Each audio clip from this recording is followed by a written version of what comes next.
Good evening sa lahat na inyong mga solid Sindak Short Stories listener. Ito pong kwentong ito, Sir Red, ay galing po sa tiyahin ko. Sa pagkakaalam natin, may mga kaluluwa daw talaga na hindi matanggap na wala na sila.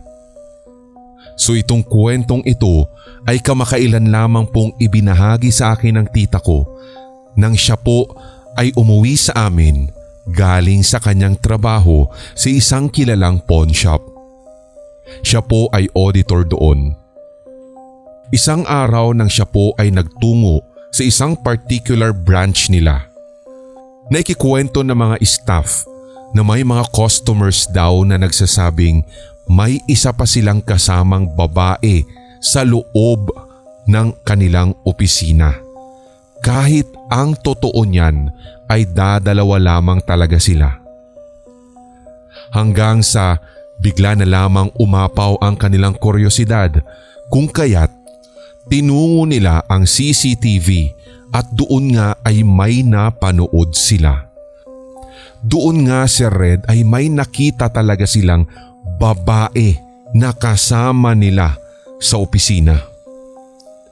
Grabing hilakbot daw ang naramdaman nila hanggang sa naalala nila na may isang dating staff na nagwo-work din doon na naaksidente nung siya ay papasok pa lamang sa trabaho. Maaring hindi nga daw tanggap ng kaluluwang ito o hindi niya alam na wala na siya, kaya patuloy pa rin siyang nagpapakita at animoy pumapasok sa pawn shop nila at nakikita pa mismo ng mga customer na maaaring aktibo ang sixth sense. Nung kwento sa akin ng tiyahin ko ito, Sir Red, kinikilabutan talaga ako, kaya naman kinumpos ko kaagad ang entry kong ito kahit maikli lamang at saka ibinahagi sa inyo.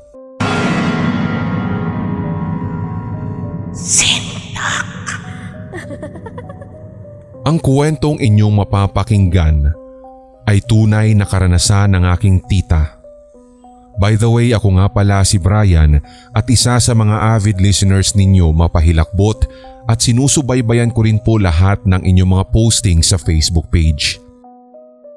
Sa aming bahay sa probinsya ay madalas ko na pong nadidinig ang mga kwento at sabi-sabi ng mga nakatatanda na may daanan daw na mga nilalang na hindi nakikita ng ating mga mata sa aming lugar. Kung sakali man na ikaw ay blessed, kumbaga, hindi man nakikita pero maaari mo daw marinig ang mga ito. Isang gabi sa bahay namin sa probinsya, kumakain ang aking tita, ang kapatid sa side ng mama ko. Sila daw po ay nasa sala nung time na iyon nang bigla ay may narinig siyang kakaiba sa labas ng kanilang bahay.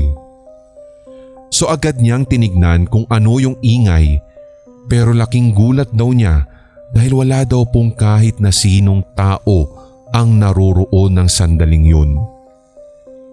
Natakot na siya at hindi na nga daw po niya naubos ang kinakain at dahil nga doon, agad na siyang pumasok sa kwarto. Pinilit talaga daw niya na magpahinga, ngunit sa isang maliit na siwang ng bintana ay may naramdaman siya na malamig na hangin at pumasok sa loob. Sa pagdampi nga daw po ng malamig na hangin na ito na animoy pasadya talaga na dumampi sa kanyang balat, ay natakot na naman siya dahil mag-isa nga lang siya sa bahay at wala nga po yung mga anak niya, ngunit ilang minuto lamang daw ay dumating na silang lahat galing sa labas. Ikwento daw ng aking tita sa anak niya ang pangyayari at gayon na lamang ang kanilang pagtataka sa kwentong iyon ng kanilang ina.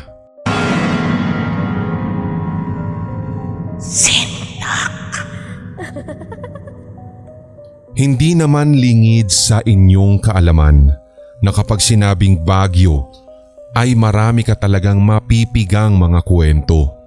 Sa katunayan, nang madinig ko nga Sir Red ang Baguio Encounters o yung mga Baguio Ghost Stories ninyo, nung una ay patawa-tawa o pangiti-ngiti lamang ako. Hanggang sa wala sa hinagap na kami rin pala mismo ay makaka-experience nito. Nung bata kami ng kuya ko, nag-stay po kami sa isang lumang company executive house dahil may business trip yung tita ko at sinama niya kami para at the same time ay makapagbakasyon na rin daw kami doon.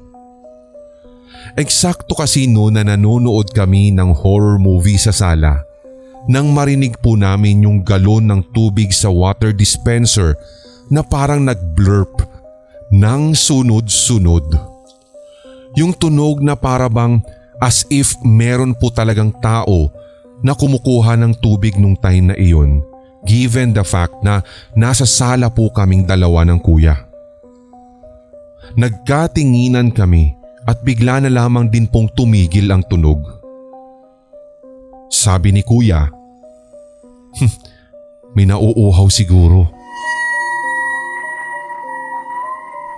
Kinabukasan, halos ubos na yung galon kahit kabibili lamang, knowing na hindi naman kami masyadong uminom nung nasa bahay kami dahil pasyal din kami ng pasyal nung buong araw.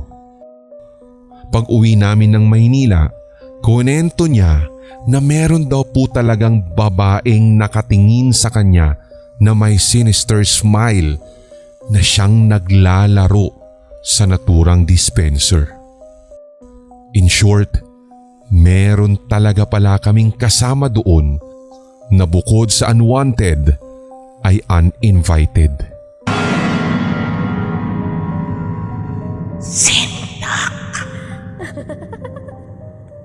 Good day, Sir Red. Ang tagal ko rin po na pinag-isipan kung magsishare nga ba ako sa inyo ng stories pero hindi ko rin po talaga mapigilan. Just call me Pink Butterfly.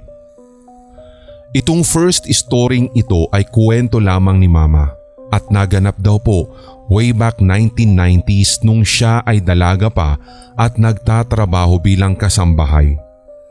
Ang amo niya that time ay tiga-Albay.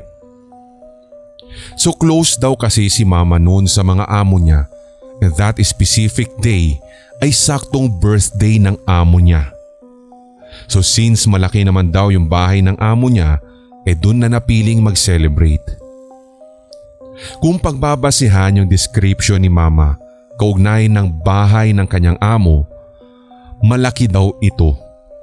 Meron pa nga daw pong swimming pool sa likod ng bahay at sa gilid ng pool ay meron nga daw pong malaking puno at hindi na nga po nabanggit ni Mama kung anong klaseng puno yun. So habang nag-aasikaso sina Mama sa birthday party, inanyayahan na daw sila ng kanilang among babae na sumali na sa party na iyon since tapos na rin daw po sila sa pagpe-prepare ng pagkain. So matapos nga magkayayaan, nagpicture daw silang lahat at sinama na din daw po ng amo niya silang mga kasambahay. Ang pwesto daw, syempre nasa sentro yung pamilya at nasa gilid yung mga kasambahay. Si Mama daw po ay nasa pinakagilid pumesto malapit doon sa malaking puno. So after ng picture taking ay back to party na daw.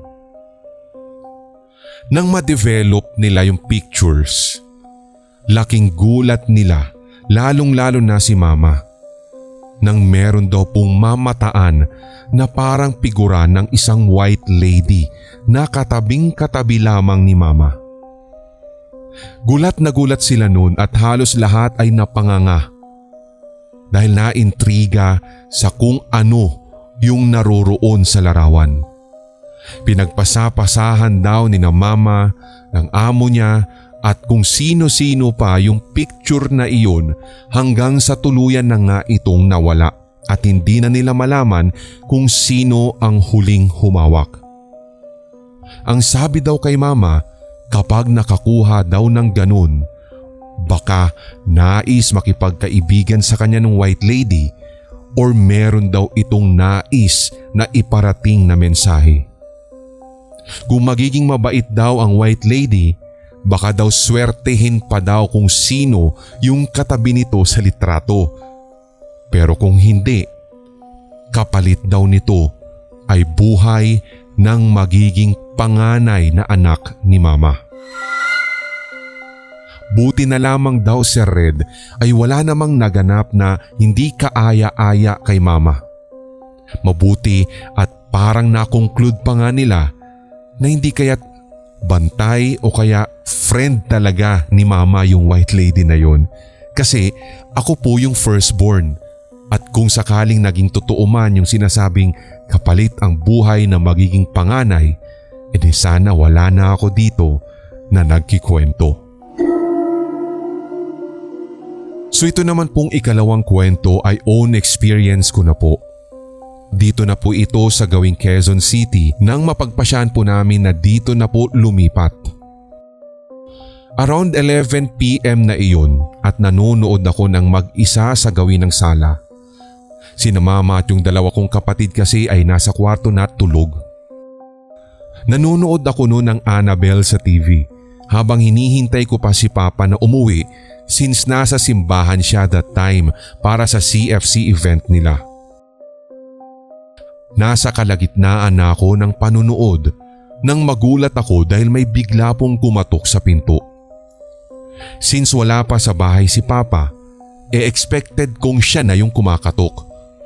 Pero grabe po yung sindak ko nung sandaling yun dahil nung binuksan ko ang pinto sa Red ay wala pong kahit na sinong naroroon. Nilukuban talaga ako ng hilakbot. Kasabay pa naman kasi nang nanunood ako ng horror. Kaya sinarado ko kaagad yung pinto at pinatay na yung TV, punta sa higaan at talagang pinilit ko na matulog. Ito na lamang po muna sa Red at sa susunod po ay makapag-share na naman ako ng medyo mas mahaba-haba. By the way, HTV Sindak talaga ang laging pampagising ko sa work, mapa-Google Podcast, Spotify o YT man.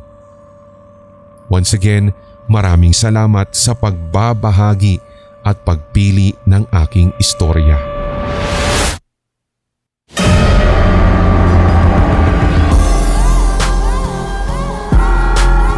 At inyong napakinggan ang tampok na one-shot Tagalog horror story.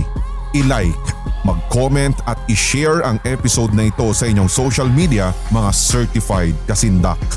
Huwag pahuhuli sa mga bagong kwentong katatakutan dito sa ating channel, kaya pindutin na ang subscribe button at ang notification bell. Hanggang sa susunod na kwentuhan dito sa Sindak Short Stories.